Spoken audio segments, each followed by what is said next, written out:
ನನ್ನನ್ನೆಂದು ಕೈ ಬಿಡದ ನನ್ನ ಕರ್ತನೇ ಏಸಯ್ಯ ನೀನೇ ಅಯ್ಯ. ಏಸಯ್ಯ ನೀನೇ ಅಯ್ಯ. ನನ್ನನೆಂದು ಕೈ ಬಿಡದ ನನ್ನ ಕರ್ತನೇ ಏಸಯ್ಯ ನೀನೇ ಅಯ್ಯ. ಏಸಯ್ಯ ನೀನೇ ಅಯ್ಯ. ನನ್ನನೆಂದು ಕೈ ಬಿಡದ ನನ್ನ ಕರ್ತನೇ ಏಸಯ್ಯ ನೀನೇ ಅಯ್ಯ. ಏಸಯ್ಯ ನೀನೇ ಅಯ್ಯ. ಕೈ ತುಂಬ ಕಾಸಿದ್ದರೆ ಆಹಾ ಅಂತಾರೆ, ಕೈ ತುಂಬ ಕಾಸಿದ್ದರೆ ಆಹಾ ಅಂತಾರೆ. ಏನು ಇಲ್ಲ ಎಂದರೆ ನೀ ಯಾರೋ ಅಂತಾರೆ, ಏನು ಇಲ್ಲ ಎಂದರೆ ನೀ ಯಾರೋ ಅಂತಾರೆ, ಜನ ಯಾರೋ ಅಂತಾರೆ. ನನ್ನನೆಂದು ಕೈ ಬಿಡದ ನನ್ನ ಕರ್ತನೇ ಏಸಯ್ಯ ನೀನೇ ಅಯ್ಯ. ಏಸಯ್ಯ ನೀನೇ ಅಯ್ಯ. ನನ್ನನೆಂದು ಕೈ ಬಿಡದ ನನ್ನ ಕರ್ತನೇ ಏಸಯ್ಯ ನೀನೇ ಅಯ್ಯ. ಏಸಯ್ಯ ನೀನೇ ಅಯ್ಯ. ಜೀವಕ್ಕೆ ನಾ ಜೀವ ಕೊಡುವೆ ಎಂದು ಹೇಳ್ತಾರೆ, ಜೀವಕ್ಕೆ ನಾ ಜೀವ ಕೊಡುವೆ ಎಂದು ಹೇಳ್ತಾರೆ.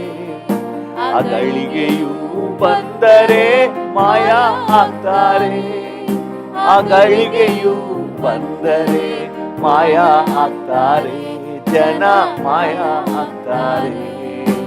ನನ್ನನೆಂದು ಕೈ ಬಿಡದ ನನ್ನ ಕರ್ತನೇ ಏಸಯ್ಯ ನೀನೇ ಅಯ್ಯ. ಏಸಯ್ಯ ನೀನೇ ಅಯ್ಯ. ನನ್ನನೆಂದು ಕೈ ಬಿಡದ ನನ್ನ ಕರ್ತನೇ ಏಸಯ್ಯ ನೀನೇ ಅಯ್ಯ. ಏಸಯ್ಯ ನೀನೇ ಅಯ್ಯ. ನೋಡಲಿಕ್ಕೆ ಹಾಲಿನಂತೆ ಬೆಳ್ಳಗಿದ್ದರು, ನೋಡಲಿಕ್ಕೆ ಹಾಲಿನಂತೆ ಬೆಳ್ಳಗಿದ್ದರು, ಒಳಗೆ ಹೋಗಿ ನೋಡಿದರೆ ಅಯ್ಯೋ ಗತಿ, ಒಳಗೆ ಹೋಗಿ ನೋಡಿದರೆ ಅಯ್ಯೋ ಗತಿ, ಅಯ್ಯೋ ಗತಿ. ನನ್ನನೆಂದು ಕೈ ಬಿಡದ ನನ್ನ ಕರ್ತನೇ ಏಸಯ್ಯ ನೀನೇ ಅಯ್ಯ. ಏಸಯ್ಯ ನೀನೇ ಅಯ್ಯ. ತಂದೆ ತಾಯಿ ಬಂಧು ಬಳಗ ಎಲ್ಲ ಇದ್ದರು, ತಂದೆ ತಾಯಿ ಬಂಧು ಬಳಗ ಎಲ್ಲ ಇದ್ದರು, ಒಂದು ದಿನ ಅವರ ಬಿಟ್ಟು ಅಗಲಬೇಕಯ್ಯ, ಒಂದು ದಿನ ಅವರ ಬಿಟ್ಟು ಅಗಲಬೇಕಯ್ಯ, ಅಗಲಬೇಕಯ್ಯ. ನನ್ನನೆಂದು ಕೈ ಬಿಡದ ನನ್ನ ಕರ್ತನೇ ಏಸಯ್ಯ ನೀನೇ ಅಯ್ಯ. ಏಸಯ್ಯ ನೀನೇ ಅಯ್ಯ. ನನ್ನನೆಂದು ಕೈ ಬಿಡದ ನನ್ನ ಕರ್ತನೇ ಏಸಯ್ಯ ನೀನೇ ಅಯ್ಯ. ಏಸಯ್ಯ ನೀನೇ ಅಯ್ಯ. ನಿನ್ನ ನಂಬಿ ನಾನು ಬಂದಿಹೇನು ಸ್ವಾಮಿ, ನಿನ್ನ ಬಿಟ್ಟು ನನಗೆ ಬಾಳಿಲ್ಲ. ನಿನ್ನ ನಂಬಿ ನಾನು ಬಂದಿಹೇನು ಸ್ವಾಮಿ, ನಿನ್ನ ಬಿಟ್ಟು ನನಗೆ ಬಾಳಿಲ್ಲ. ನಿನ್ನ ನೆರಳಲ್ಲಿ ಸುಖ ಕಂಡೆ ಸ್ವಾಮಿ, ಇನ್ನು ಯಾರ ನೆನಪು ನನಗಿಲ್ಲ. ನಿನ್ನ ನೆರಳಲ್ಲಿ ಸುಖ ಕಂಡೆ ಸ್ವಾಮಿ, ಇನ್ನು ಯಾರ ನೆನಪು ನನಗಿಲ್ಲ. ನಿನ್ನ ನಂಬಿ ನಾನು ಬಂದಿಹೇನು ಸ್ವಾಮಿ, ನಿನ್ನ ಬಿಟ್ಟು ನನಗೆ ಬಾಳಿಲ್ಲ. ನಿನ್ನ ನಂಬಿ ನಾನು ಬಂದಿಹೇನು ಸ್ವಾಮಿ, ನಿನ್ನ ಬಿಟ್ಟು ನನಗೆ ಬಾಳಿಲ್ಲ.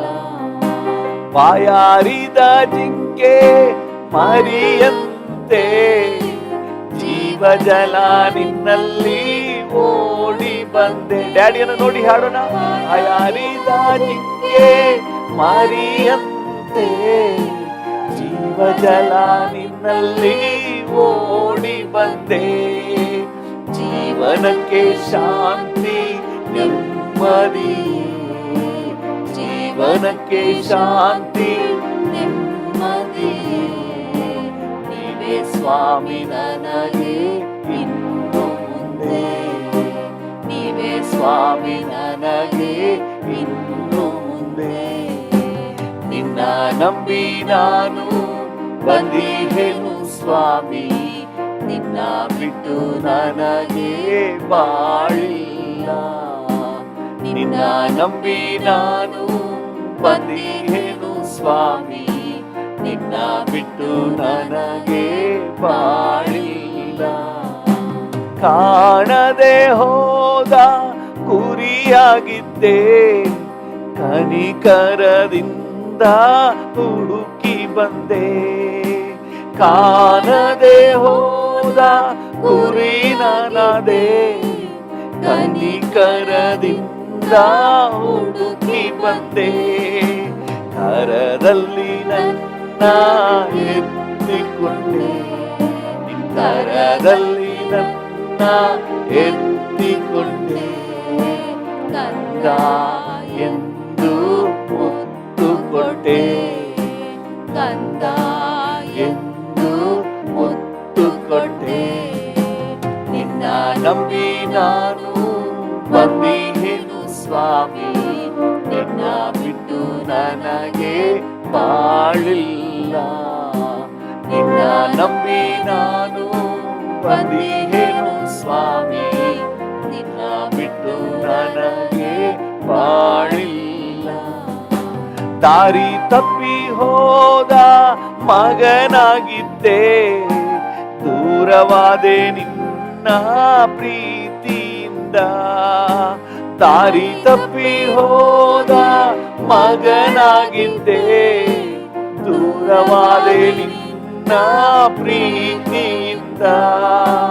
ತತ್ತರಿಸಿ ಹೋದ ನನ್ನ ಕಂಡು, ತತ್ತರಿಸಿ ಹೋದ ನನ್ನ ಕಂಡು. ತವ ಕದಿ ಬಂದು ಅಪ್ಪಿಕೊಂಡೆ, ತವ ಕದಿ ಬಂದು ಅಪ್ಪಿಕೊಂಡೆ. ನಿನ್ನ ನಂಬಿ ನಾನು, ಡ್ಯಾಡಿಯನ್ನು ನೋಡಿ ಹಾಡೋಣ. ನಿನ್ನನ್ನೇ ನಂಬಿ ಬಂದಿದ್ದೇನೆ. ನಿನ್ನ ಬಿಟ್ಟು ನನಗೆ ಬಾಳಿಲ್ಲ. ನಿನ್ನ ನಂಬಿ ನಾನು ಬಂದಿಹೇನು ಸ್ವಾಮಿ, ನಿನ್ನ ಬಿಟ್ಟು ನನಗೆ ಬಾಳಿಲ್ಲ. ನಿನ್ನ ನೆರಳಲ್ಲಿ ಸುಖ ಕಂಡೆ ಸ್ವಾಮಿ, ಇನ್ನು ಯಾವ ನೆನಪು ನನಗಿಲ್ಲ. ನಿನ್ನ ನೆರಳಲ್ಲಿ ಸುಖ ಕಂಡೆ ಸ್ವಾಮಿ, ಇನ್ನು ಯಾವ ನೆನಪು ನನಗಿಲ್ಲ. ಜೀವನಕ್ಕೆ ಶಾಂತಿ ನೆಮ್ಮದಿಯೇ, ಜೀವನಕ್ಕೆ ಶಾಂತಿ ನೆಮ್ಮದಿಯೇ.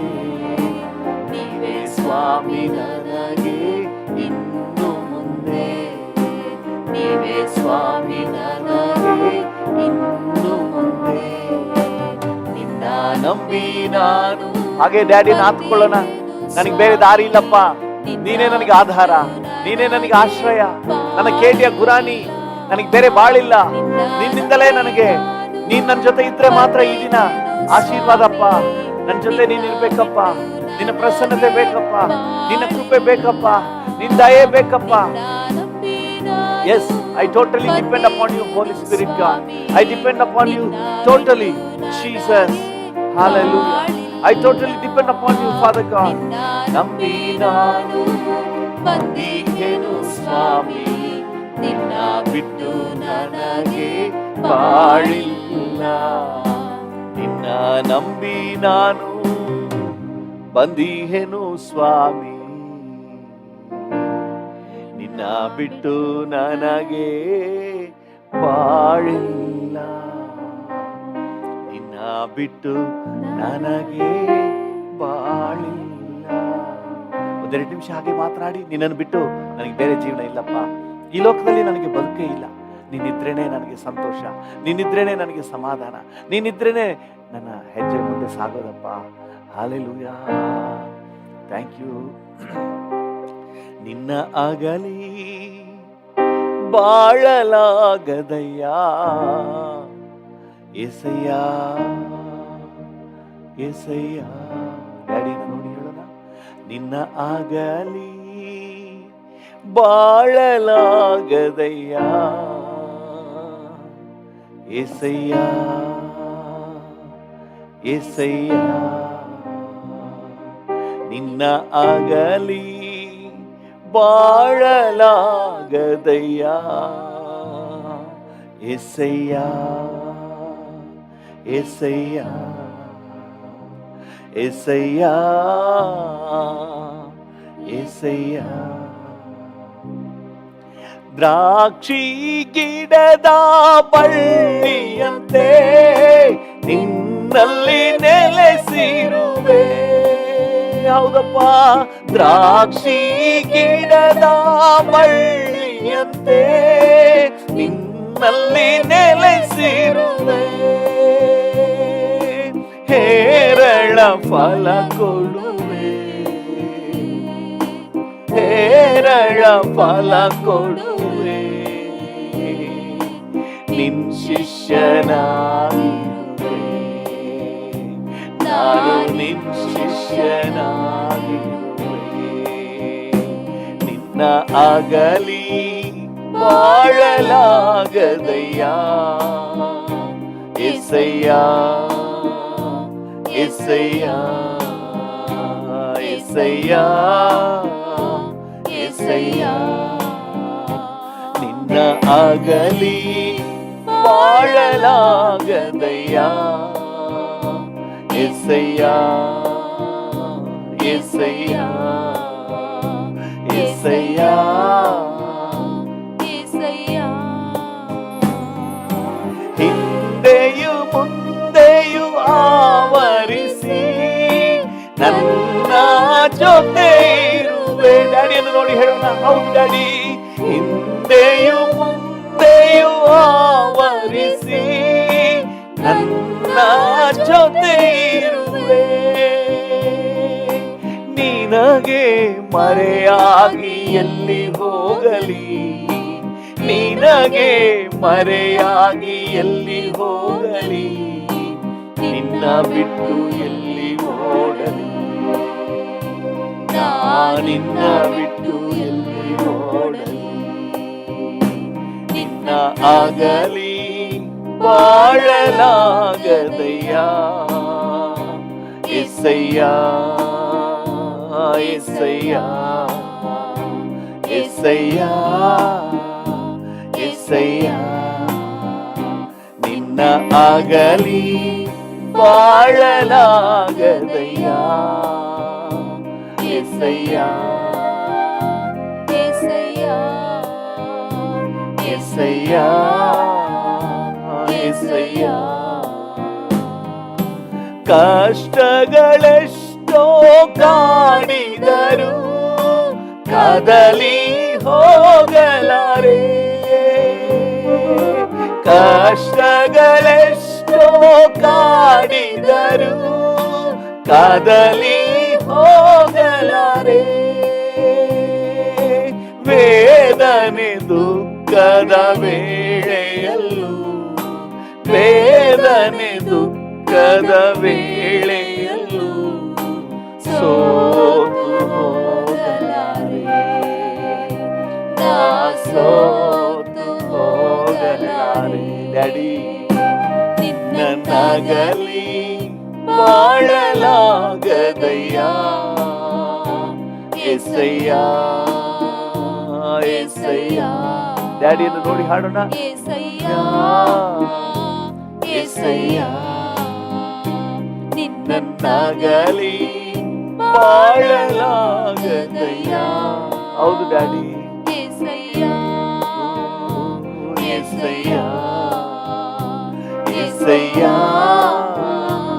ಏಸಯ್ಯ. ನಡೆದರು ನಾನು ಮಲಗಿದ್ದರು ನನ್ನನ್ನ ವರಿಸಿರುವೆ. ಹೌದಪ್ಪ. ನಡೆದರು ನಾನು ಮಲಗಿದ್ದರು ನನ್ನನ್ನ ವರಿಸಿರುವೆ. ಮಾರ್ಗವನೆಲ್ಲ ಅರಿತಿರುವೆ, ನನ್ನ ಮಾರ್ಗವನೆಲ್ಲ ಅರಿತಿರುವೆ. ಎಲ್ಲ ನಿನ್ನ ಕೃಪೆಯೇ, ನನಗೆ ಎಲ್ಲ ನಿನ್ನ ಕೃಪೆಯೇ. ನಿನ್ನ ಆಗಲಿ ಬಾಳಲಾಗದಯ್ಯ, ಏಸಯ್ಯ ಏಸಯ್ಯ ಏಸಯ್ಯ ಏಸಯ್ಯ. ನಿನ್ನ ಆಗಲಿ ಬಾಳಲಾಗದಯ್ಯ, ಏಸಯ್ಯ ಏಸಯ್ಯ ಏಸಯ್ಯ ಏಸಯ್ಯ ಏಸಯ್ಯ ಏಸಯ್ಯ. ನಿನ್ನ ಆಗಲಿ ಬಾಳಲಾಗದಯ್ಯ, ಏಸಯ್ಯ ಏಸಯ್ಯ ಏಸಯ್ಯ ಏಸಯ್ಯ ಏಸಯ್ಯ ಏಸಯ್ಯ.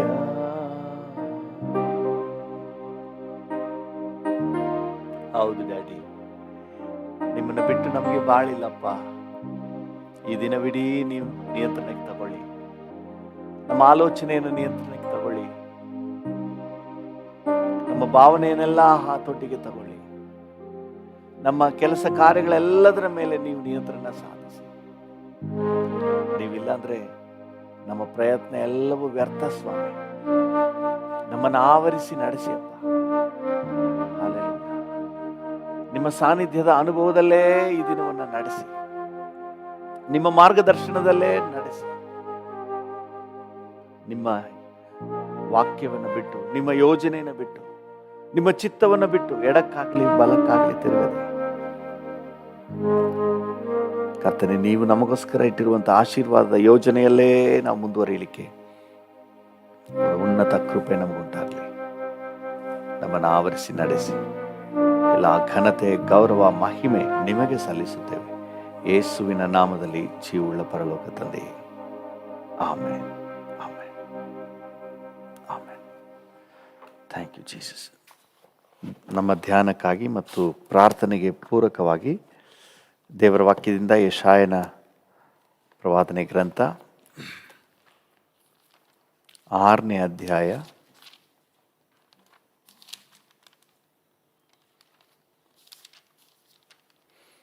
5ನೇ ವಚನವನ್ನು ಓದೋಣ. ಯೆಶಾಯನ ಪ್ರವಾದನೆ ಗ್ರಂಥ 6ನೇ ಅಧ್ಯಾಯ 5ನೇ ವಚನ.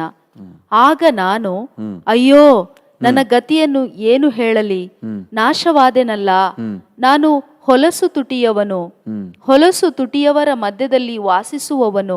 ಸಾಕು. ಆಗ ನಾನು, ಅಯ್ಯೋ ನನ್ನ ಗತಿಯನ್ನು ಏನು ಹೇಳಲಿ, ನಾಶವಾದನಲ್ಲ, ನಾನು ಹೊಲಸು ತುಟಿಯುಳ್ಳವನು, ಹೊಲಸು ತುಟಿಯುಳ್ಳವರ ಮಧ್ಯದಲ್ಲಿ ವಾಸಿಸುವವನು ಅಂತ ಹೇಳಿ ಯೆಶಾಯನು ಬಡ್ಕೊಳ್ತಾ ಇದ್ದಾನೆ. 6ನೇ ಅಧ್ಯಾಯದ ಮೊದಲ 4 ವಾಕ್ಯಗಳು ಒಂದು ದೈವ ಸಾನ್ನಿಧ್ಯದ, ದೈವ ಪ್ರಸನ್ನತೆಯ ಒಂದು ಸೂಚನೆಯನ್ನು ನಮಗೆ ಕೊಡ್ತದೆ. ಯಾವಾಗ ದೇವರ ಸನ್ನಿಧಾನಕ್ಕೆ ಬರ್ತೀವೋ, ನಮ್ಮ ಜೀವಿತದಲ್ಲಿ ನಾವು ಎಲ್ಲಿ ತಪ್ಪು ಮಾಡ್ತಾ ಇದ್ದೀವಿ, ನಮ್ಮಲ್ಲಿ ಏನು ತಪ್ಪಿದೆ ಅನ್ನುವಂಥ ಒಂದು ಕನ್ವಿಕ್ಷನ್ ಉಂಟಾಗ್ತದೆ. ಈ ದೈವ ಪ್ರಕಾಶದಲ್ಲಿ ನಾವು ತಪ್ಪು ಮಾಡಿರೋದು ನಮಗೆ ಗ್ರಹಿಕೆಗೆ ಬರ್ತದೆ. ಇಲ್ಲಾಂದರೆ ಅದು ನಮ್ಗೆ ಗ್ರಹಿಕೆಗೆ ಬರೋದಿಲ್ಲ. ಅದ್ರ ಜೊತೆಗೆ ಹಾಗೆ ಹೋಗ್ತಾ ಇದ್ವಿ, ಏನು ವ್ಯತ್ಯಾಸನೇ ಗೊತ್ತಾಗೋದಿಲ್ಲ. ತಪ್ಪು ಮಾಡ್ತಾ ಇರ್ತೀವಿ, ನಮ್ಗೆ ನಷ್ಟ ಉಂಟಾಗ್ತಾ ಇರ್ತದೆ, ದೇವರ ಆಶೀರ್ವಾದ ಕಳ್ಕೊಳ್ತಾ ಇರ್ತೀವಿ, ಆದರೆ ಅದರ ಗ್ರಹಿಕೆನೇ ಇಲ್ಲದೆ ಹೋಗ್ತಾ ಇರ್ತದೆ. ಯಾವಾಗ ದೇವ ಪ್ರಸನ್ನತೆಗೆ ಬರ್ತೀವೋ ಆವಾಗ ನಾವು ಎಂಥ ಸ್ಥಿತಿಯಲ್ಲಿದ್ದೀವಿ, ಎಂಥ ನಮ್ಮ ಜೀವಿತ ಎಷ್ಟು ದೇವರಿಗೆ ಚಿತ್ತವಿಲ್ಲದ ಕಾರ್ಯದಲ್ಲಿದೆ ಅನ್ನುವಂಥದ್ದು ಸ್ಪಷ್ಟವಾಗಿ ಗೊತ್ತಾಗ್ತದೆ. ಕನ್ವಿಕ್ಷನ್ ಉಂಟಾಗ್ತದೆ. ನಾನು ಎಲ್ಲಿ ತಪ್ಪು ಮಾಡ್ತಾ ಇದ್ದೀನಿ ಅಂತ ಗ್ರಹಿಕೆ ಉಂಟಾಗ್ತದೆ. ಈ ಗ್ರಹಿಕೆ ಉಂಟಾಗಲಿಲ್ಲ ಅಂದರೆ ದೇವರ ವಾಕ್ಯ ಹೇಳ್ತದೆ, ನಮ್ಮನ್ನು ನಾವೇ ಮೋಸಪಡಿಸಿಕೊಳ್ತೇವಂತೆ. ನೋಡಿ, ಯೋಹಾನನ ಪತ್ರಿಕೆ 1 ಯೋಹಾನ 1ನೇ ಅಧ್ಯಾಯ 8ನೇ ವಚನ ಈ ರೀತಿಯಾಗಿ ಹೇಳ್ತದೆ. 1 ಯೋಹಾನ 1:8.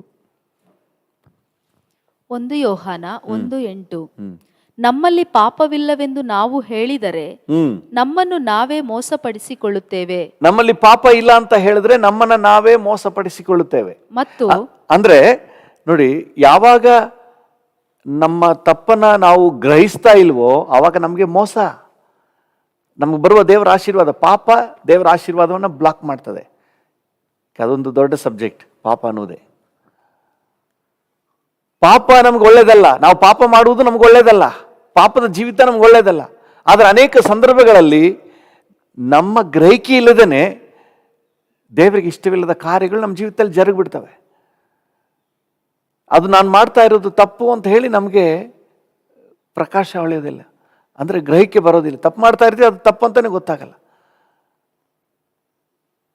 ಅದನ್ನು ಎತ್ತಿ ತೋರಿಸಿದಾಗ ಮಾತ್ರವೇ ಅದು ತಪ್ಪು ಅಂತ ಹೇಳಿ ಗೊತ್ತಾಗ್ತದೆ. ಅದನ್ನು ಬೆಳಕಿಗೆ ತರಬೇಕು.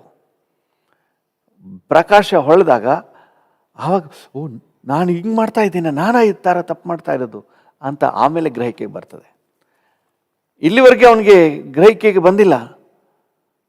ಈಗ ದೈವ ಸಾನ್ನಿಧ್ಯಕ್ಕೆ ಬಂದಾಗ, ದೈವ ಪ್ರಸನ್ನತೆಗೆ ಬಂದಾಗ ಅವನಿಗೆ ಗೊತ್ತಾಯ್ತು, ಅಯ್ಯೋ, ನಾನು ಎಂಥ ಸ್ಥಿತಿಯಲ್ಲಿದ್ದೀನಿ, ಎಂಥ ಹೊಲಸು ಜೀವಿತದಲ್ಲಿ ನಾನಿದ್ದೀನಿ, ಹೊಲಸು ತುಟಿಯುಳ್ಳವನು, ನಾನು ಹೊಲಸು ಜನರ ಮಧ್ಯದಲ್ಲಿ ವಾಸ ಮಾಡ್ತಾ ಇದ್ದೀನಿ ಅಂತ ಹೇಳಿ ತನ್ನ ತಪ್ಪಿನ ಅರಿವು ಉಂಟಾಗ್ತದೆ. ದೇವರ ನಾಮಕ್ಕೆ ಸ್ತೋತ್ರ. ಕೀರ್ತನೆಗಾರನು 32ನೇ ಕೀರ್ತನೆಯಲ್ಲಿ ಈ ರೀತಿ ಹೇಳ್ತಾನೆ.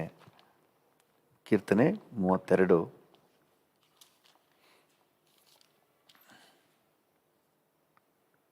1, 2, 3 ವಚನ ಓದ್ಬಿಟ್ರಿ. 1, 2, 2 ಓದಿ. ಕೀರ್ತನೆ 32 1, 2, 3 ವಚನಗಳು. ಯಾವನ ದ್ರೋಹವು ಪರಿಹಾರವಾಗಿದೆಯೋ, ಯಾವನ ದ್ರೋಹವು ಪರಿಹಾರ ಆಗಿದೆಯೋ, ಯಾವನ ಪಾಪವು ಕ್ಷಮಿಸಲ್ಪಟ್ಟಿದೆಯೋ, ಯಾವನ ಪಾಪವು ಕ್ಷಮಿಸಲ್ಪಟ್ಟಿದೆಯೋ ಅವನೇ ಧನ್ಯನು, ಅವನೇ ಧನ್ಯನು. ಯಾಕಂದ್ರೆ ಪಾಪ ಅನ್ನುವುದು ನಮ್ಗೆ ಆಶೀರ್ವಾದ ಅಲ್ಲ, ಅದು ನಮ್ಮ ದೇವರಿಗೂ ನಮಗಿರುವಂಥ ಬಾಂಧವ್ಯವನ್ನು ಮುರಿದಾಗ್ತದೆ. ದೇವರಿಂದ ಬರುವ ಎಲ್ಲ ಆಶೀರ್ವಾದಗಳನ್ನು ಅಡ್ಡಿ ಮಾಡ್ತದೆ. ನಾವು ಯೆಶಾಯ 59ನೇ ಅಧ್ಯಾಯದ 1, 2 ವಾಕ್ಯಗಳಲ್ಲಿ ಚೆನ್ನಾಗಿ ತಿಳಿದಿದ್ದೇವೆ. ದೇವರ ಕೈ ಮೋಟುಗೈಯಲ್ಲ, ಆತನ ಕಿವಿ ಕಿವಿಡಲ್ಲ, ಆತನು ಧಾರಾಳವಾಗಿ ಕೊಡ್ಲಿಕ್ಕೆ ಸಿದ್ಧವಾಗಿದ್ದಾನೆ. ನಮ್ಮ ಪ್ರಾರ್ಥನೆಯನ್ನು ಕೇಳಿಸ್ಕೊಳ್ಳಿಕ್ಕೆ ಆತನ ಕಿವಿಗಳು ತೆರೆದಿವೆ. ಆದರೆ ಮನುಷ್ಯನ ಪಾಪ ಅಡ್ಡಿಯಾಗಿರ್ತದೆ. ಅದರಿಂದ ಯಾರ ಪಾಪ ನೀಗಿದೆಯೋ ಅವರಿಗೆ ಪರಲೋಕದ ಸಕಲ ಆಶೀರ್ವಾದಗಳು ಈಸಿಯಾಗಿ ಲಭ್ಯವಾಗ್ತದೆ. ಅವರ ಜೀವಿತ ಪ್ರೋಗ್ರೆಸ್ನಲ್ಲಿ ಸಾಗ್ತದೆ. ಈಗ ಪ್ರಾಬ್ಲಮ್ ಏನಂತ ಹೇಳಿದ್ರೆ, ನಾನು ಎಲ್ಲಿ ತಪ್ಪು ಮಾಡಿದ್ದೀನಿ, ಯಾವ ಪಾಪ ನನ್ನ ಆಶೀರ್ವಾದಕ್ಕೆ ಅಡ್ಡಿಯಾಗಿದೆ ಅಂತ ಹೇಳಿ ನಮಗೆ ಗೊತ್ತಿಲ್ಲ. ಆ ತಪ್ಪಿನಲ್ಲಿ ಹಾಗೆಯೇ ಮುಂದುವರಿತಾ ಇರ್ತೀವಿ. ಈಗ ಈ ವಾಕ್ಯ ನಮಗೆ ಸ್ಪಷ್ಟವಾಗಿ ನಮ್ಮ ಗಮನಕ್ಕೆ ತರ್ತದೆ. ಯಾವಾಗ ದೈವ ಸಾನ್ನಿಧ್ಯಕ್ಕೆ ಬರ್ತೀವೋ, ದೇವರ ಪ್ರೆಸೆನ್ಸ್ಗೆ ಬರ್ತೀವೋ, ದೈವ ಸಾನ್ನಿಧ್ಯದ ಬೆಳಕು ನಾವು ಎಲ್ಲಿ ತಪ್ಪು ಮಾಡಿದ್ದೀವಿ ಅಂತ ನಮಗೆ ಅರಿವನ್ನು ಉಂಟು ಮಾಡ್ತದೆ. ಈ ಯೆಶಾಯ ಪ್ರವಾದಿ ದೇವ ಪ್ರಸನ್ನತೆಯನ್ನು ಅನುಭವಿಸುವಾಗ ಅವನಿಗೆ ಗೊತ್ತಾಯಿತು, ತಾನು ಎಂತಹ ಹೀನ ಸ್ಥಿತಿಯಲ್ಲಿದ್ದೀನಿ, ತಾನು ಎಂತಹ ಮೋಸವಾದ ಪಾಪದ ಜೀವಿತದಲ್ಲಿದ್ದೀನಿ, ತನ್ನ ತುಟಿಗಳು ಎಂಥ ಹೊಲಸು ತುಟಿಗಳು ಅಂತ ಹೇಳಿ ಅವನಿಗೆ ಆವಾಗ ಗ್ರಹಿಕೆ ಆಯಿತು. ದೇವರ ನಾಮಕ್ಕೆ ಸ್ತೋತ್ರವಾಗಲಿ. ನೋಡಿ, ಈ ದೈವ ಪ್ರಸನ್ನತೆ, ದೈವ ಸಾನ್ನಿಧ್ಯ ನಮಗೆ ಹಲವಾರು ಸನ್ನಿವೇಶಗಳನ್ನು ಒದಗಿಸಿಕೊಟ್ಟು ನಾವು ಎಲ್ಲಿ ತಪ್ಪು ಮಾಡಿದ್ದೀವಿ ಅಂತ ಹೇಳಿ ಗ್ರಹಿಸುವಂತೆ ನಮಗೆ ಅನುಗ್ರಹ ಕೊಡ್ತದೆ. ಹಲ್ಲೆಲೂಯಾ. ದೇವರ ಪ್ರಸನ್ನತೆ, ದೇವರ ಸಾನ್ನಿಧ್ಯದಲ್ಲಿ, ದೇವರ ಸಮ್ಮುಖದಲ್ಲಿ ನಮಗೆ ಆ ಗ್ರಹಿಕೆ ಉಂಟಾಗ್ತದೆ. ಹೇಗೆ ಉಂಟಾಗ್ತದೆ ಅಂತ ಹೇಳಿ ಆ ವಿಚಾರಗಳನ್ನೆಲ್ಲ ನಿಮ್ಮ ಮುಂದೆ ಹೇಳ್ತೀನಿ ನೋಡ್ರಿ. ಮೊದಲನೇದಾಗಿ ಯೋಹಾನ 16ನೇ ಅಧ್ಯಾಯ 8ನೇ ವಚನ. ಯೋಹಾನ 16:8. ಯೋಹಾನನು ಬರೆದ ಸುವಾರ್ತೆ 16ನೇ ಅಧ್ಯಾಯ 8ನೇ ವಚನ. ಆತನು ಬಂದು ಪಾಪ, ನೀತಿ, ನ್ಯಾಯ ತೀರುವಿಕೆ ಈ ವಿಷಯಗಳಲ್ಲಿ ಲೋಕಕ್ಕೆ ಅರುಹನ್ನು ಹುಟ್ಟಿಸುವನು. ಆರುಹನ ಹುಟ್ಟಿಸುವನು ಯಾರ ಕುರಿತಾಗಿ ಹೇಳ್ತಾ ಇದೆ ಅಂದ್ರೆ ಪವಿತ್ರಾತ್ಮನ ಕುರಿತಾಗಿ ಹೇಳ್ತಾ ಇದೆ. ನಾವು ಯಾವಾಗ ಆ ಪ್ರಸನ್ನತೆ, ದೈವ ಸಾನ್ನಿಧ್ಯವನ್ನು ಅನುಭವಿಸ್ತೀವೋ ಆವಾಗ ಪವಿತ್ರಾತ್ಮನ ಸ್ವರವನ್ನ ಗುರುತಿಸ್ಲಿಕ್ಕೆ ನಾವು ಸೆನ್ಸಿಟಿವ್ ಆಗಿರ್ತೀವಿ. ಹಲ್ಲೆಲೂಯಾ. ದೇವರ ನಾಮಕ್ಕೆ ಸ್ತೋತ್ರವಾಗಲಿ. ಇದು ನಾನು ಹೇಳೋದು ಬರೀ ಒಂದು prayer, morning prayer, evening prayer, family prayer, ಈ ಅಟ್ಮಾಸ್ಫಿಯರ್ನ ಮಾತ್ರ ನಾನು ಹೇಳ್ತಾ ಇಲ್ಲ. ದೈವ ಸಾನ್ನಿಧ್ಯದ ಅನುಭವ ಇರುವ ಎಲ್ಲ ಸಂದರ್ಭದಲ್ಲೂ ಪವಿತ್ರಾತ್ಮನಿಗೆ ಒಂದು ಅವಕಾಶ ಇರ್ತದೆ ನಮಗೆ ಅರಿವನ್ನು ಉಂಟು ಮಾಡಲಿಕ್ಕೆ, ನಮಗೆ ನೆನಪು ಮಾಡಲಿಕ್ಕೆ, ಇಂಥ ವಿಷಯದಲ್ಲಿ ತಪ್ಪು ಮಾಡಿಬಿಟ್ಟಿದೆ ಮಗನೇ ಅಂತ ಹೇಳಿ ನಮಗೆ ಎಚ್ಚರಿಕೆ ಕೊಡಲಿಕ್ಕೆ ಒಂದು ಅವಕಾಶ ಇರ್ತದೆ. ನಾವು ಆತನಿಗೆ ರೈಟ್ ಅಟ್ಮಾಸ್ಫಿಯರ್ ಕೊಡಬೇಕು, ನಮ್ಮನ್ನು ಟ್ಯೂನ್ ಮಾಡ್ಕೋಬೇಕು ದೇವ ಪ್ರಸನ್ನತೆಗೆ. ಹಲ್ಲೆಲೂಯಾ. ನೀವು ಟ್ರಾವೆಲ್ ಮಾಡ್ತಾ ಇರುವಾಗಲೂ ಕೂಡ ಕರ್ತನ ಜೊತೆ ನೀವು ಮಾತಾಡ್ಕೊಂಡು ಹೋಗಿ, ಪ್ರಾರ್ಥನೆ ಮಾಡ್ಕೊಂಡೇ ಹೋಗಿ, ಕೆಲಸ ಮಾಡುವಾಗ ಪ್ರಾರ್ಥನೆ ಮಾಡ್ತಾ ಇರಿ. ಹೋಲಿ ಸ್ಪಿರಿಟ್ ಆಕ್ಟಿವ್ ಆಗಿ ನಮ್ಮ ಜೊತೆ ಕಾರ್ಯನಿರ್ವಹಿಸಲಿಕ್ಕೆ ರೈಟ್ ಅಟ್ಮಾಸ್ಫಿಯರ್. ಪ್ರತಿಯೊಂದಕ್ಕೂ ಒಂದು ಅಟ್ಮಾಸ್ಫಿಯರ್ ಕೊಟ್ರೇ ಆ ಕಾರ್ಯ ನೆರವೇರೋದು. ನಾವು ಮದುವೆಗಳನ್ನು ಚೌಲ್ಟ್ರಿಯಲ್ಲೂ ನಡೆಸ್ತೀವಿ, ಮನೆ ಮುಂದೆನೂ ನಡೆಸ್ತೀವಿ. ಅದರ ಚರ್ಚ್ನಲ್ಲಿ ನಡೆಸುವುದಕ್ಕೆ ಸ್ವಲ್ಪ ವ್ಯತ್ಯಾಸ ಇದೆ. ಯಾಕಂದರೆ ಅಲ್ಲಿ ಜನರನ್ನ ಕಂಟ್ರೋಲ್ ಮಾಡೋಕ್ಕೆ ಆಗೋದಿಲ್ಲ. ಸ್ವಲ್ಪ ಸೈಲೆಂಟ್ ಆಗಿದ್ವಿ ಅಂದರೆ ಎಲ್ಲ ಅಕ್ಕಪಕ್ಕದಲ್ಲಿ ಬ್ಯುಸಿಯಾಗಿ ಮಾತಾಡ್ತಾ ಇರ್ತಾರೆ, ಯಾರೂ ವಾಕ್ಯವನ್ನೇ ಗಮನಿಸೋದಿಲ್ಲ. ಅದಕ್ಕೆ ಸಜೆಸ್ಟ್ ಮಾಡೋದೇನೆಂದರೆ ಮದುವೆ ಆರಾಧನೆಯನ್ನು, ವಿವಾಹ ಆರಾಧನೆಯನ್ನು ಚರ್ಚಲ್ಲಿ ನಡೆಸಿ, ರಿಸೆಪ್ಷನ್ನ ನೀವು ಚೌಲ್ಟ್ರಿಯಲ್ಲೋ ಎಲ್ಲಿ ಬೇಕಾದ್ರೂ ನಡೆಸಿ ಅಂತ ಹೇಳಿ. ಯಾಕಂದರೆ ಒಂದು ಅಟ್ಮಾಸ್ಫಿಯರ್ ಇದ್ದಾಗ ಅಲ್ಲಿ ಕಾರ್ಯನಿರ್ವಹಿಸ್ಲಿಕ್ಕೆ ಅನುಕೂಲ ಆಗ್ತದೆ. ಒಂದು ಬೀಜವನ್ನೇ ತಗೊಂಡ್ರೆ ಒಂದು ಅಟ್ಮಾಸ್ಫಿಯರ್ ಬೇಕು, ಅದಕ್ಕೆ ಒಂದು ಒಳ್ಳೆ ಮಣ್ಣು ಬೇಕು, ಹದವಾದ ಮಣ್ಣು ಬೇಕು, ತೇವಾಂಶ ಬೇಕು, ಸೂರ್ಯನ ಬೆಳಕು ಬೇಕು. ಆಗ ಅದು ಬೆಳೆದು ಮೊಳಕೆ ಬರ್ತದೆ. ಮಕ್ಕಳಿಗೆ ಓದಲಿಕ್ಕೆ ಒಂದು ರೈಟ್ ಅಟ್ಮಾಸ್ಫಿಯರ್ ನಾವು ಕೊಡಬೇಕು, ಆಗ ಅವ್ರು ಓದ್ತಾರೆ. ಕೂತ್ಕೊಂಡು ಓದಲಿಕ್ಕೆ ಅವಕಾಶ ಇಲ್ಲ ಅವ್ರಿಗೆ, ಆಮೇಲೆ ಅವರಲ್ಲಿ ಮುಂದುವರಿತಾರೆ. ಸೊ ಅದೇ ರೀತಿ ದೇವರಾತ್ಮನ ಕಾರ್ಯ ಮಾಡ್ತಾನೆ, ಆದರೆ ನಮ್ಮೊಳಗೆ ಒಂದು ರೈಟ್ ಅಟ್ಮಾಸ್ಫಿಯರ್ನ ನಾವು ಕ್ರಿಯೇಟ್ ಮಾಡಿಕೊಡ್ಬೇಕು. ಅದೇ ನಮ್ಮ ಪ್ರೇಯರ್ ಅಟ್ಮಾಸ್ಫಿಯರ್. ಆತನ ಪ್ರಸನ್ನತೆಯನ್ನು ಯಾವಾಗ ಗ್ರಹಿಸಲಿಕ್ಕೆ, ಆತನ ಜೊತೆ ಮಾತಾಡ್ಕೊಂಡು ಹೋಗಲಿಕ್ಕೆ ನೀವು ಪ್ರಯತ್ನ ಮಾಡಿರಿ, ದೇವರ ಆಲೋಚನೆಗಳು, ಮಾರ್ಗದರ್ಶನಗಳು ಹೊರಟು ಬರ್ತದೆ. ಅದರಲ್ಲೂ ಎಲ್ಲಿ ತಪ್ಪು ಮಾಡಿದ್ದೀವಿ ಅಂತ ಹೇಳಿ ನಮ್ಗೆ ಗ್ರಹಿಕೆ ಉಂಟಾಗ್ತದೆ. ಹಲ್ಲೆಲೂಯಾ. ನೀವು ಒಂದು ಮದುವೆಗೆ ಹೋಗ್ತಾ ಇದ್ದೀರಿ ಅಂತ ಇಟ್ಕೊಳ್ಳಿ, ನಿಮ್ಮ ಹಿಂದೆ ಬೆನ್ನ ಮೇಲೆ ಕಾಗೆ ಗಲೀಜು ಮಾಡಿಬಿಟ್ಟಿದೆ. ಆಗ ಯಾರಾದರೂ ಅದನ್ನು ಹೇಳೋದು ತಪ್ಪ? ನೋಡಿ, ಬೆನ್ನ ಮೇಲೆ ಕಾಗೆ ಗಲೀಜು ಮಾಡಿಬಿಟ್ಟಿದೆ. ಯಾಕಂದರೆ ಅದನ್ನು ಹೇಳಿದಾಗ ಮಾತ್ರವೇ ನೀವು ಡ್ರೆಸ್ ಚೇಂಜ್ ಮಾಡ್ಕೊಳ್ಳಿಕ್ಕೆ ಒಂದು ಅವಕಾಶ ಆಗ್ತದೆ. ಸೊ ಪವಿತ್ರಾತ್ಮ ನಮಗೆ ಕನ್ವಿಕ್ಟ್ ಮಾಡಲಿಕ್ಕೆ ಸಿದ್ಧವಾಗಿದ್ದಾನೆ. ಸೊ ಅದನ್ನು ನಾವು ಹೊಂದಿಕೊಂಡ್ರೆ ಮಾತ್ರವೇ ನಾವು ಸರಿಪಡಿಸ್ಕೊಂಡು ಫ್ರೆಶ್ ಆಗಿ ಆತ್ಮಿಕವಾಗಿ ಲವಲವಿಕೆಯಿಂದ ಮುಂದೆ ಸಾಗಲಿಕ್ಕೆ ಸಾಧ್ಯ, ದೇವರ ಆಶೀರ್ವಾದದಲ್ಲಿ ಸಾಗಲಿಕ್ಕೆ ಸಾಧ್ಯ. ಸೊ ಗಾಡ್ಸ್ ಪ್ರೆಸೆನ್ಸ್, ದೈವ ಪ್ರಸನ್ನತೆ, ದೇವರೊಂದಿಗೆ ಮಾತಾಡುವ ಸಮಯ, ದೇವರ ಸಾನ್ನಿಧ್ಯದ ಅನುಭವ ಪವಿತ್ರಾತ್ಮನು ಕನ್ವಿಕ್ಟ್ ಮಾಡಲಿಕ್ಕೆ, ನಮಗೆ ಎಚ್ಚರಿಕೆ ಕೊಡಲಿಕ್ಕೆ, ಇಂಥ ವಿಷಯದಲ್ಲಿ ತಪ್ಪು ಮಾಡ್ತಾ ಇದೆಯಾ ಮಗನೇ, ಮಗಳೇ, ಈ ವಿಷಯದಲ್ಲಿ ತಪ್ಪು ಅಂತ ಹೇಳಿ ನಮ್ಮೊಂದಿಗೆ ಮಾತಾಡಲಿಕ್ಕೆ ಒಂದು ಅಟ್ಮಾಸ್ಫಿಯರ್, ಅವಕಾಶ, ವಾತಾವರಣ ಆಗ್ತದೆ. ಹಲ್ಲೆಲೂಯಾ. ಈ ಯೆಶಾಯನನ್ನು ನೋಡಿ, ಅವನು ದೇವರ ಸನ್ನಿಧಾನಕ್ಕೆ ಬಂದಾಗ, ದೇವರ ಪ್ರಸನ್ನತೆಯನ್ನು ಸವಿದಾಗ, ದೇವರ ಮಹಿಮೆಯನ್ನು ಅನುಭವಿಸಿದಾಗ, ದೇವರ ಪ್ರಭಾವವನ್ನು ರುಚಿ ನೋಡ್ತಿದ್ದಾಗ ತಾನು ಎಲ್ಲಿ ತಪ್ಪು ಮಾಡ್ತಾ ಇದ್ದೀನಿ ಅಂತ ಹೇಳಿ ಅವನಿಗೆ ಗ್ರಹಿಕೆ ಉಂಟಾಯಿತು. ಯಾವಾಗೆಲ್ಲ ಗಾಡ್ಸ್ ಪ್ರೆಸೆನ್ಸ್ ನಮಗುಂಟಾಗ್ತದೋ ಆವಾಗ ನಾವು ನಾವು ನಮ್ಮ ದೇವರಿಗೆ ಚಿತ್ತವಿಲ್ಲದ ಕಾರ್ಯಗಳ ವಿಷಯದಲ್ಲಿ ನಾವು ಎಚ್ಚರಿಕೆ ಹೊಂತೀವಿ. ಪವಿತ್ರಾತ್ಮನು ಆರುಹನ ಹುಟ್ಟಿಸ್ತಾನೆ. ಪಾಪದ ಕುರಿತಾಗಿ ಆರುಹನ ಹುಟ್ಟಿಸ್ತಾನೆ. ಇಲ್ಲಿ ಲೋಕದವರಿಗೆ ಅಂತ ಇದ್ರೂ ಸಹ, ಲೋಕಕ್ಕೆ ಇತರರಿಗೆ ರಕ್ಷಣೆ ಹೊಂದದೇ ಇರೋರಿಗೆ ಅಂತ ಇದ್ರೂ ಸಹ, ಆತ್ಮಿಕ ಮಕ್ಕಳಾಗಿ ನಾವು ಅದಕ್ಕಿಂತ ಹೆಚ್ಚಾಗಿ ಪವಿತ್ರಾತ್ಮನ ಗೈಡೆನ್ಸನ್ನು ನಾವು ಪಡ್ಕೊಳ್ಬಹುದು. ಹಲ್ಲೆಲೂಯ. ದೇವರ ನಾಮಕ್ಕೆ ಸ್ತೋತ್ರವಾಗಲಿ. 13ನೇ ವಚನದಲ್ಲಿ ನಾವು ನೋಡ್ತೇವೆ, ಸತ್ಯದ ಆತ್ಮನು ಬಂದಾಗ ಆತನು ನಿಮ್ಮನ್ನು ನಡೆಸಿಕೊಂಡು ಹೋಗಿ ಸಕಲ ವಿಷಯದಲ್ಲಿಯೂ ಸತ್ಯಕ್ಕೆ ಸೇರಿಸುವನು. ಹಲ್ಲೆಲೂಯ.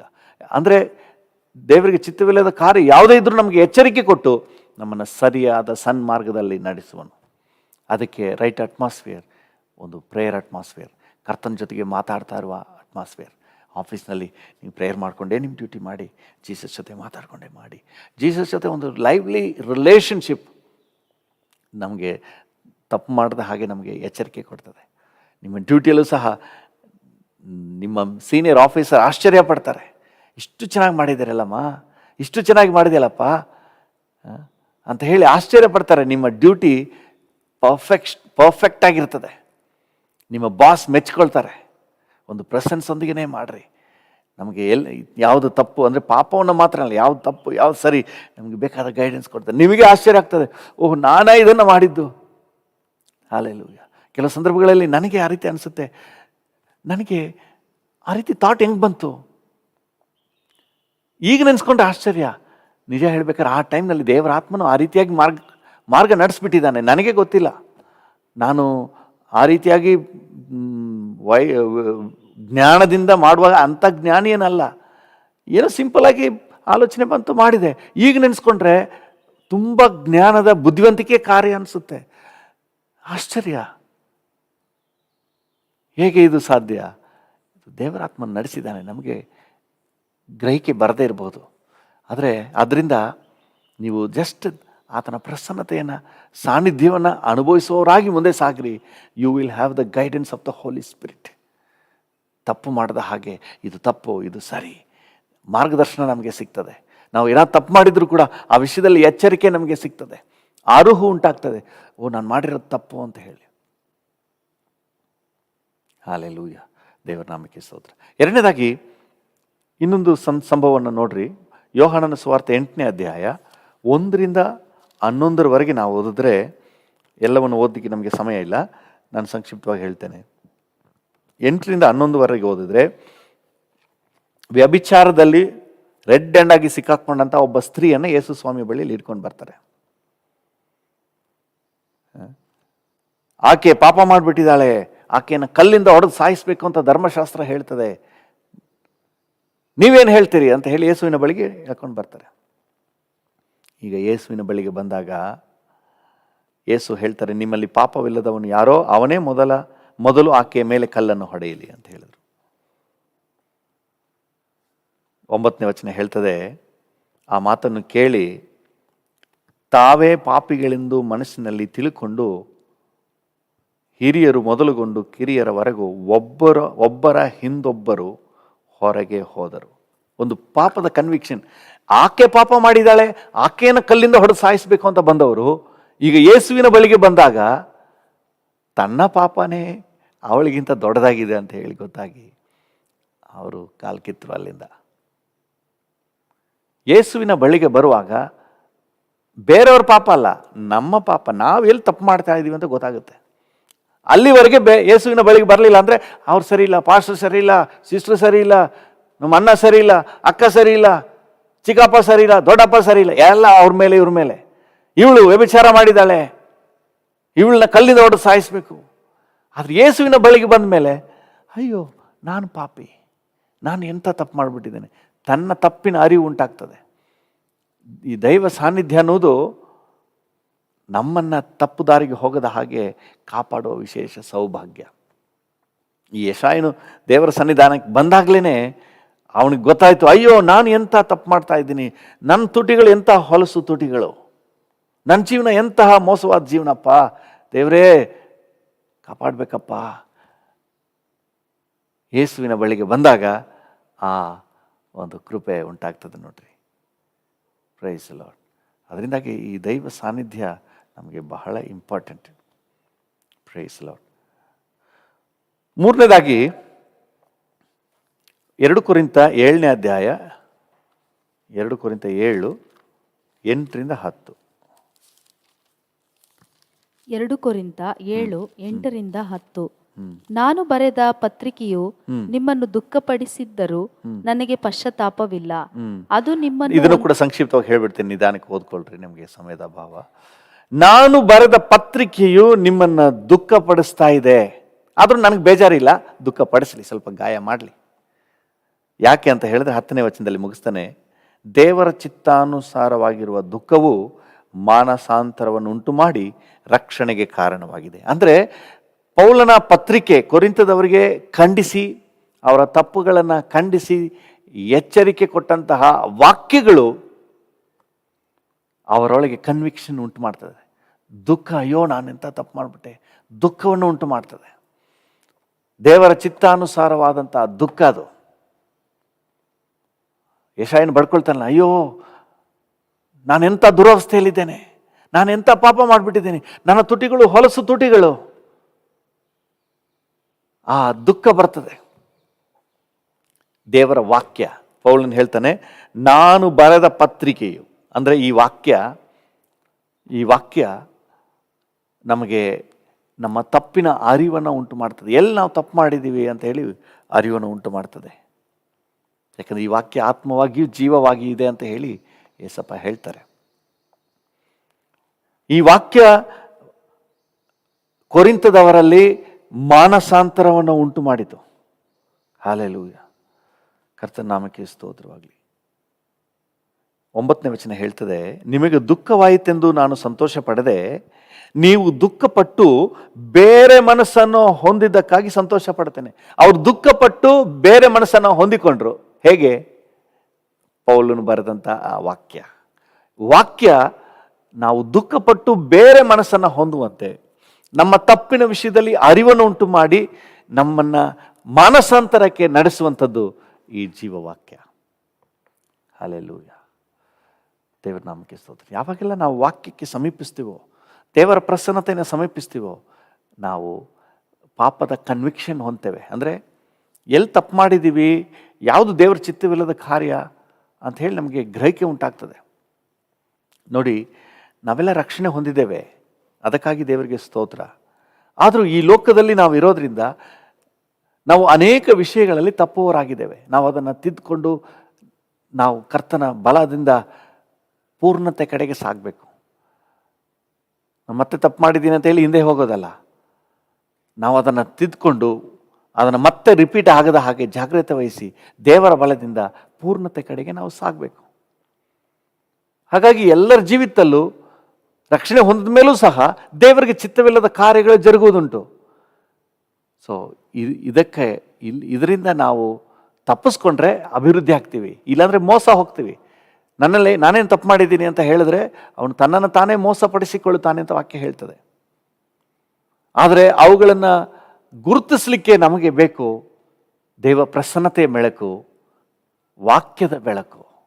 ಯಾವಾಗ ಪವಿತ್ರಾತ್ಮನ ಪ್ರಸನ್ನತೆ ಉಂಟಾಗ್ತದೋ ಅಲ್ಲಿ ಗ್ರಹಿಕೆ ಉಂಟಾಗ್ತದೆ. ಯಾವಾಗ ಯೇಸುವಿನ ಸಾನ್ನಿಧ್ಯ ಉಂಟಾಗ್ತದೋ ಅಲ್ಲಿ ತಮ್ಮ ತಪ್ಪಿನ ಅರಿವು ಉಂಟಾಗ್ತದೆ. ಯಾವಾಗ ವಾಕ್ಯದ ಬೆಳಕು ಉಂಟಾಗ್ತದೋ ಆವಾಗ ತಮ್ಮ ತಪ್ಪಿನ ಅರಿವು ಉಂಟಾಗ್ತದೆ. ಹಲ್ಲೆಲೂಯಾ, ದೇವರ ನಾಮಕ್ಕೆ ಸ್ತೋತ್ರವಾಗಲಿ. ಒಂದು ನಿಮಿಷ ನಾವು ಕಣ್ಣುಗಳನ್ನು ಮುಚ್ಚಿ ಕರ್ತನ ಹತ್ರ ಕೇಳುವಪ್ಪ, ನಾನೇನೋ ತಪ್ಪು ಮಾಡಿದ್ರೆ ಆ ತಪ್ಪಿನಲ್ಲೇ ನಾನು ಮುಂದುವರ್ಕೊಂಡು ಹೋಗಬಾರ್ದು.